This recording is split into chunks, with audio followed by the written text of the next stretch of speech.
রাজধানীর বুকে আরও একটি বিতর্কিত সিদ্ধান্ত আম আদমি পার্টির। উৎসবের মরশুমে সব ধরনের আতশবাজির ওপর সম্পূর্ণ বিন আরোপ করে নিষেধাজ্ঞা জারি করল দিল্লি সরকার। উৎপাদন এবং স্টোরেজ থেকে শুরু করে বিক্রি এবং এমনকি অনলাইনে পটকা সরবরাহ পর্যন্ত সবই রয়েছে এই নিষেধাজ্ঞার আওতায়। 1 জানুয়ারি 2025 পর্যন্ত কার্যকর থাকবে এই নির্দেশনা। এই সময় দিল্লির দূষণ মাত্রা বেড়ে যায়, তাই বায়ুর গুণমান উন্নত করতেই দিল্লির সরকারের এই পদক্ষেপ। সরকারের এই পদক্ষেপে সোশ্যাল মিডিয়ায় উঠছে নিন্দার ঝড়। এই নিষেধাজ্ঞার সময় এবং নির্বাচনী প্রয়োগ নিয়ে প্রশ্ন তুলেছে অনেকেই। দীপাবলি মানেই হিন্দুদের অন্যতম বড় উৎসব, আর সেই উৎসবের সময় আপ সরকারের এই তৎপরতা নিয়ে প্রশ্ন তুলছে নেট দুনিয়ার একাংশ। আপের সিদ্ধান্ত ভণ্ডামির কাজ ছাড়া আর কিছুই নয়, বিশেষ করে যখন তার সাম্প্রতিক আচরণের সঙ্গে তুলনা করে মনে করছেন অনেকেই। গত মাসেই এই দলের অন্য রূপ ধরা পড়েছিল।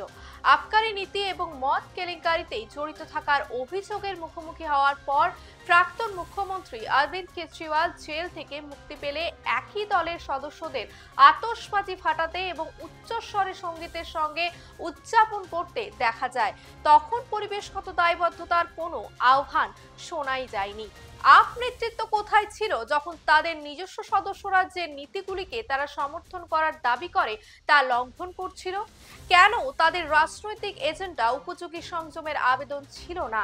আপের নির্বাচনী প্রয়োগ এবং দ্বৈত মানদণ্ডের মধ্যে রয়েছে, তাই তাদের দীপাবলির আগে এই নিষেধাজ্ঞা পরিবেশগত উদ্বেগ কম এবং হিন্দু উৎসবগুলিকে টার্গেট করার বিষয়ে বেশি বলে মনে হয়। তাদের শাসনের পক্ষপাত এবং অসঙ্গতির ক্রমবর্ধমান উপলব্ধিকে উস্কে দেয়।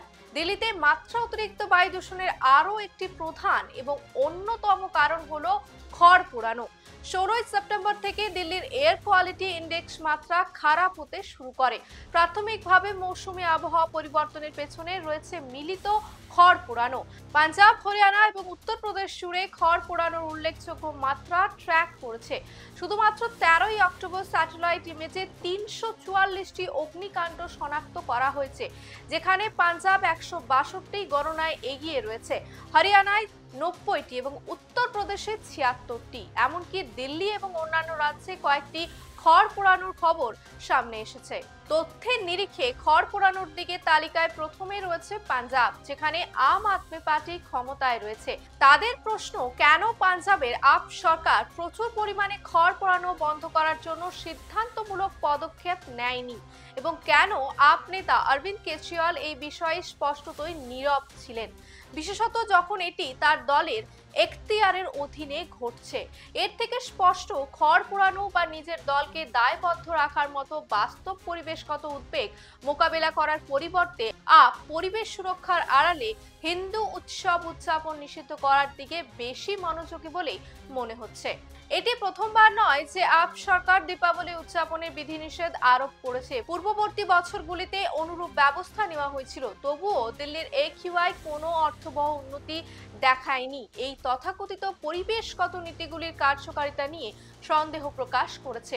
অনেকে বিশ্বাস করেন যে এই কাজগুলি বায়ুর গুণমান উন্নত করার বিষয়ে কম এবং হিন্দু ঐতিহ্যকে বেছে নেওয়ার লক্ষ্যে বেশি। যদিও আপ সরকার তার আতশবাজির নিষেধাজ্ঞাকে পরিবেশ রক্ষার একটি পদক্ষেপ হিসেবে দাবি করে, হিন্দু উৎসবকে টার্গেট করে রাজনৈতিক ফায়দা হাসিলের জন্য আতশবাজি দিয়ে উদযাপনের ভণ্ডামির আগুনে ইন্ধন যোগায়। আপ যদি সত্যিই দিল্লির বায়ুমানের সংকট মোকাবিলা করার লক্ষ্য রাখে, তাহলে রাজনৈতিকভাবে অনুপ্রাণিত এবং দীর্ঘমেয়াদে অকার্যকর বলেই মনে হয়। এমন নির্বাচনী বিধিনিষেধ আরোপ করার পরিবর্তে দূষণের সমস্ত প্রধান উৎসকে মোকাবিলা করে একটি ভারসাম্যপূর্ণ এবং ব্যাপক পন্থা অবলম্বন করতে হবে।